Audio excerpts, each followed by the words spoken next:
Assalamualaikum semua. Saya Aisyah Ashura binti Azman, merupakan pelajar sarjana muda Undang-Undang Syariah di USIN. Ingin berkongsi tentang penyalahgunaan dadah. Kalian pernah dengar tentang penyalahgunaan dadah? Ayo saya terangkan. Yang pertama, apakah itu maksud penyalahgunaan? Atau kata dasarnya ialah salah guna. Salah guna bermaksud tidak menggunakan sesuatu sebagaimana yang sepatutnya. Seterusnya, dadah bermaksud 1. Ubat-ubatan, 2. Bahan seperti ganja, heroin, marijuana dan sebagainya yang merosakkan atau membinasakan orang. Penyalahgunaan dadah pula bermaksud menggunakan dadah bukan atas tujuan perubatan. Seseorang itu akan terus menggunakan dadah walaupun menghadapi masalah semasa menggunakannya. Dan ini akan membawa kepada masalah kesihatan individu yang akan menyebabkan ketagihan sekaligus membahayakan nyawa. Kawan-kawan tahu tak? Terdapat pelbagai jenis dadah. Antaranya ialah opiat, kanabis, depresan, stimulan dan halusinogen.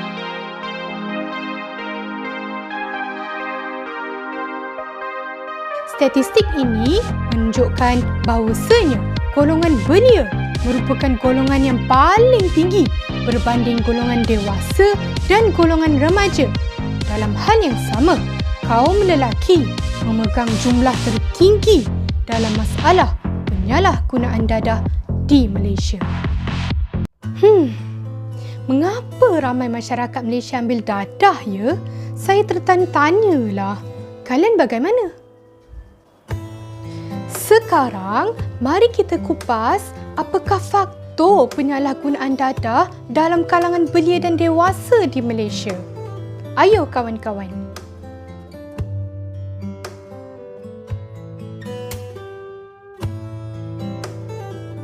Faktor pertama ialah pengaruh rakan sebaya. Kesilapan dalam memilih rakan sebaya merupakan punca utama diri seseorang individu mudah terpengaruh dengan anasir negatif. Hal ini kerana kebanyakan masa seseorang diluangkan bersama rakan-rakan. Hampir 12 jam dalam sehari kita luangkan bersama rakan-rakan. Bagi yang bekerja, mereka menghabiskan waktu kerjanya dengan rakan-rakan sehingga lewat petang. Begitu jugalah bagi yang sedang melanjutkan pelajaran. Dari pagi sampai petang, pelajar-pelajar menghabiskan waktu belajarnya dengan bertemankan rakan-rakan di sisi. Jadi tak mustahillah jika kita silap pilih rakan, kemungkinan kita juga akan ikut rentak rakan-rakan kita dari segi akhlaknya. Memetik wasitah nirmala, sahabat umpama pantulan cermin. Faktor yang kedua ialah diri sendiri. Sikap ingin tahu dalam diri membuatkan seseorang individu cenderung ke arah sikap ingin mencuba. Dalam masa yang sama, individu juga gemar mencuba sesuatu hanya untuk merasa puas dan merasa seronok. Secara alami, sikap ingin tahu merupakan sikap semula jadi manusia yang sentiasa ingin tahu, dan rasa ingin tahu inilah manusia selalu mempertanyakan segala hal yang dipikirkannya, menyangsikan segala sesuatu yang dilihat dan mencari segala bentuk jawapan dari permasalahan yang dihadapi. Dalam hal ini, individu ingin tahu bagaimana rasa dadah dan kesannya jika mereka menggunakannya. Itu merupakan sikap yang ingin tahu yang negatif. Sikap ingin tahu juga ada had perbatasannya. Jika sesuatu tersebut mendorong ke arah keburukan, maka tinggalkanlah. Bagi individu yang gemar mencuba sesuatu hanya untuk merasa puas dan merasa seronok, ketahuilah bahawasanya Islam tidak menyekat hiburan jika ia tidak melalaikan jiwa dan tidak memudaratkan diri kamu. Ingat tu. Sekarang kita sudah tiba pada faktor yang terakhir. Faktor yang ketiga ialah faktor masyarakat dan persekitaran. Kemenjadian individu boleh dikaitkan dengan tingkah laku masyarakat dan persekitarannya. Kalian pernah dengar tak tentang sociological theory? Teori ini berpendapat bahawasanya seseorang itu bertindak melakukan sesuatu jenayah disebabkan pengaruh masyarakat.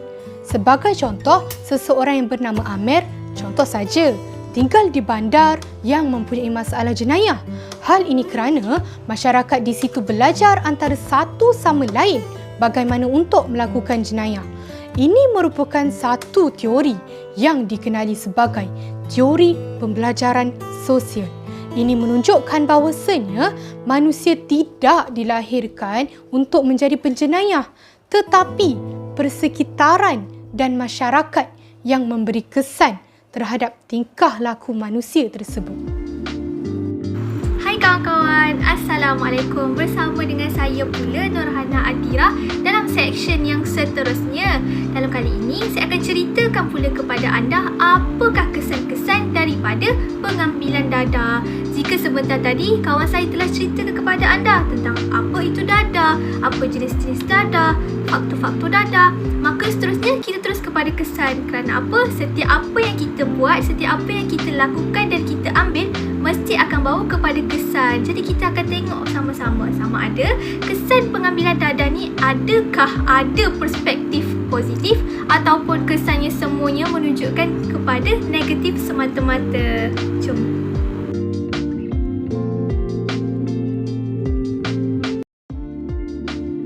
Okey, baiklah kawan-kawan. Jom kita tengok kesan yang pertama adalah penagih dadah lebih mudah untuk terdedah kepada penyakit berjangkit. Contohnya seperti HIV, AIDS, hepatitis dan juga sifilis. Sebab apa? Biasanya kan orang yang ambil dadah ni, penagih-penagih dadah ni, mereka lebih suka mengambil dadah melalui suntikan di tangan mereka. Dan ada kalanya, ada situasi di mana mereka suka mengambil dadah ni dalam keadaan berjemaah. Contohnya ambil dadah ramai-ramai di bawah jabatan. Jabatan mana tu? Jadi kebiasaannya mereka bila mereka menyuntik dadah di kawasan tangan mereka, mereka akan berkongsi jarum yang sama untuk ambil dadah itu. Jadi disebabkan itulah bila mereka berkongsi dadah menyebabkan lebih mudah pemindahan darah dan sebagainya. Jadi daripada situlah akan timbulnya penyakit-penyakit seperti ini. Dan akhirnya HIV, hepatitis dan juga AIDS ni juga boleh membawa kepada kematian. Baiklah kawan-kawan, kita lihat kepada kesan yang kedua pengambilan dadah, iaitu penagih dadah lebih mudah mengalami masalah berkaitan dengan kesihatan mental. Contohnya menyebabkan kurangnya daya kawalan keseimbangan, daya ingatan mereka menjadi semakin lama semakin lemah, mereka menjadi mudah marah dan juga boleh merosakkan fikiran, akhirnya membawa kepada mereka melakukan perkara-perkara dan perbuatan yang kurang siuman. Kerana apa? Saya bagi contoh.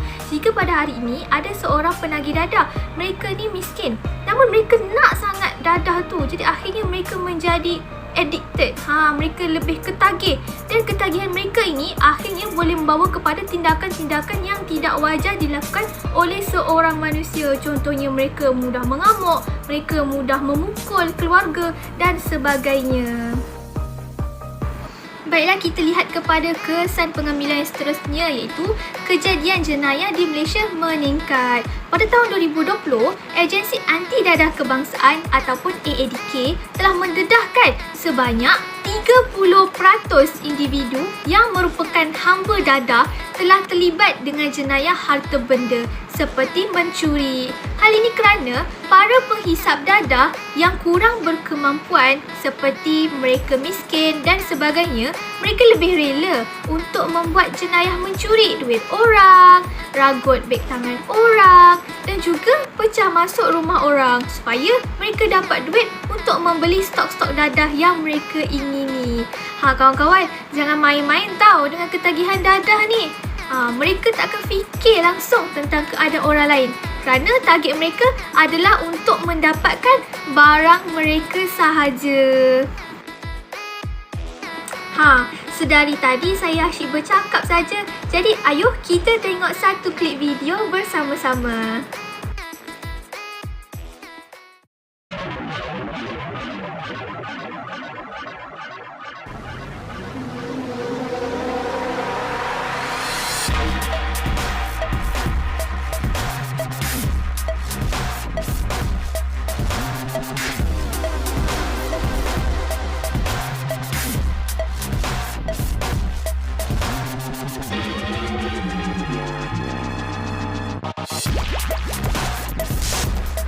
Jadi kita dah tengok klip video tadi bersama-sama. Jadi apa yang dapat kita ulaskan? Kita tengok mula-mula lelaki tu berkejaya, berkemeja, segak, tampan, bergaya.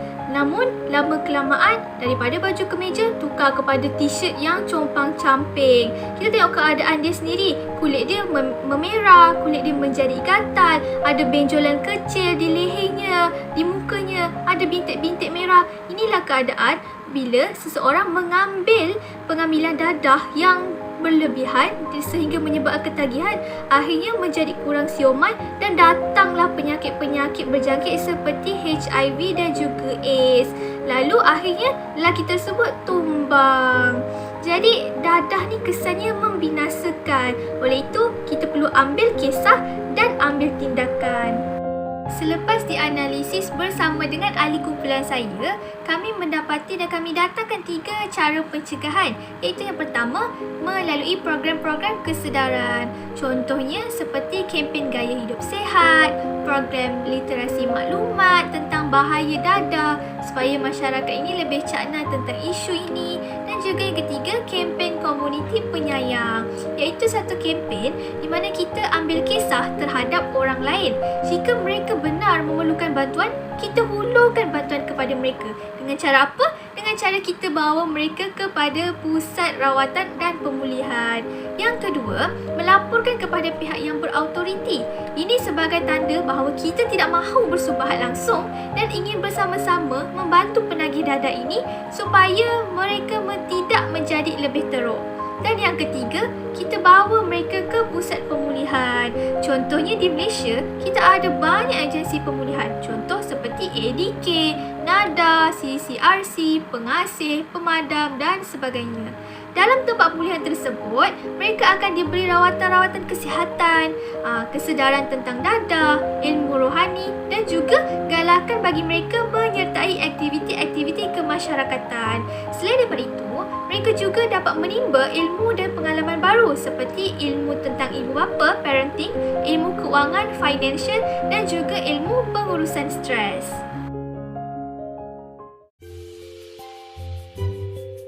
Bismillah dan Assalamualaikum. Berikut kita beralih kepada AADK. Pengenalan AADK.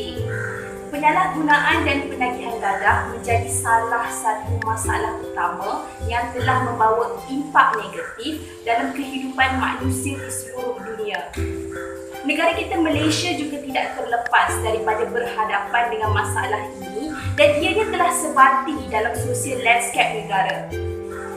Penyalahgunaan dadah yang semakin serius di Malaysia sejak tahun 1970-an telah mendorong kerajaan mengisytiharkan dadah sebagai musuh nombor 1 negara. Pada tahun 19 Februari 1983, pelaksanaan strategi membanteras penyalahgunaan dadah di Malaysia diperkemaskan dengan arahan yang amat berhormat Perdana Menteri nombor 1 pada tahun 2004. Arahan ini dikeluarkan bagi mewujudkan jentera penyelesaian pelaksanaan dasar membanteras gejala dadah di peringkat kebangsaan, negeri dan daerah bagi merealisasikan matlamat Malaysia bebas dadah. Pelan strategi AADK 2015 hingga 2020 akan berfungsi sebagai garis panduan kepada AADK dalam melaksanakan program yang lebih sistematik dan terancang serta memastikan AADK dapat menempuh cabaran-cabaran isu dadah dengan berkesan. Pelan strategik ini juga akan bertindak dalam memastikan AADK dapat mencapai hasil yang diharapkan berdasarkan kepada hala tuju yang disasarkan. Kita mesti nak tahu kan apa program-program AADK jalankan di pusat AADK terhadap klien saya. Baik, ada 3 program. Yang pertama, program psikososial. Yang kedua, terapi komuniti atau terapi kekeluargaan. Dan yang ketiga, program halakoh. Baik, program psikososial ni AADK menjalankan terhadap klien AADK secara seminar. Berbagai seminar yang dijalankan di AADK. Yang kedua, terapi komuniti atau terapi kekeluargaan yang mana menjalankan program secara perubahan tingkah laku klien. Dan yang ketiga, program halaqah semestinya pendekatan agama dan kerohanian. Baik, dalam ketiga-tiga program ini menekankan kepada kemahiran mencegah penagihan dadah, perubahan tingkah laku, memberi tekanan kepada klien supaya ada perubahan tingkah laku yang positif dan memberi pendekatan agama dan kerohanian. Sebentar tadi, kita telah mengetahui program-program AADK yang dijalankan terhadap klien di sana. AADK turut memberikan sesi bimbingan dan kaunseling terhadap klien di sana berdasarkan 3 cara. Yang pertama, individu, kedua, kelompok dan ketiga, keluarga. Baik, kita akan mengupas lagi cara bagaimana AADK memberikan sesi bimbingan dan kaunseling terhadap 3 pendekatan ini. Baik, secara individu, AADK membantu menyelesaikan masalah klien, membantu kemahiran untuk berhenti daripada melakukan aktiviti-aktiviti yang tidak sihat dan dapat menjalani kehidupan yang sihat. Pada klien HIV, AADK turut membantu menstabilkan emosi klien dan terutamanya khusus kepada masalah kesihatan. Baik, pendekatan yang kedua secara kelompok. AADK membantu grup-grup yang baru tahu dirinya terjebak dengan HIV dan juga penagihan dadah.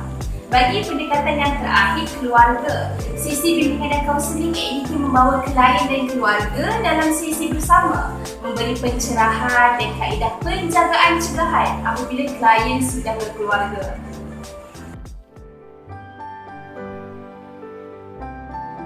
Akhirul kalam, pesanan mesra saya buat masyarakat di luar sana, sama-sama kita mengambil berat, prihatin kepada persekitaran kita. Kita perlu memberi perhatian jika kita lihat ada di kalangan kita, jiran tetangga dan masyarakat ada yang terjebak dengan penyalahgunaan dadah.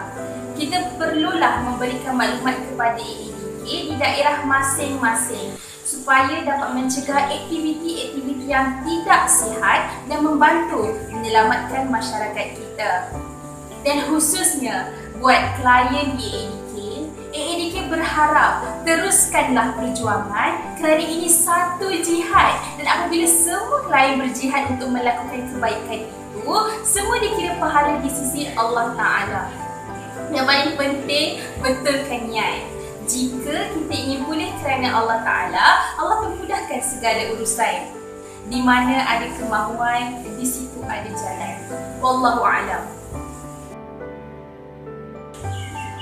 Kepada penonton yang ingin membuat aduan kepada AADK, saya sertakan maklumat Agensi Anti Dadah Kebangsaan Malaysia. Di sini disertakan nombor telefon, fax, email dan juga hotline AADK.